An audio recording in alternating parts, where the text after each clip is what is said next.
Une astuce par jour pour devenir un pro sur N8N?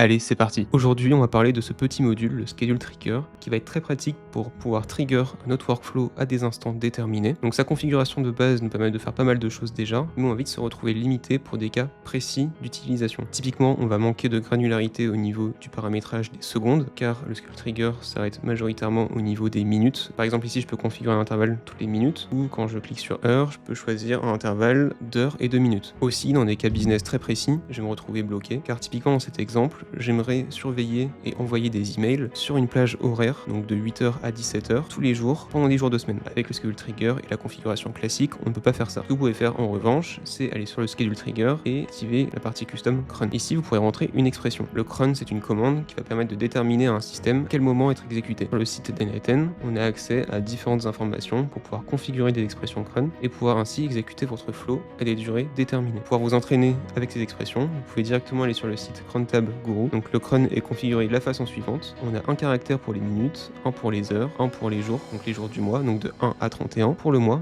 de 1 à 12, et pour les jours de la semaine, donc de 1 à 7. Vous pouvez aussi rajouter un caractère au tout début pour les secondes, mais il n'est pas obligatoire. Maintenant, dans notre cas business, voici l'expression qu'on aurait. Donc si je lis l'expression, c'est-à-dire qu'on aura un lancement tous les jours de travail, de lundi à vendredi, de 8h à 17h, toutes les 2 heures, et ce serait la minute correspondant à ce timing-là. Et ce, peu importe le jour du mois, et peu importe le mois. Il me reste ensuite plus qu'à récupérer cette expression et à la rajouter dans mon Schedule Trigger sur N8N. Connaître ces expressions cron va vous permettre d'ajouter plus de flexibilité dans vos workflows et donc de répondre au mieux à vos besoins business. Si cette astuce t'a aidé et que tu as envie d'avoir plus de tips N8N, eh bien je te laisse t'abonner pour voir celui de demain.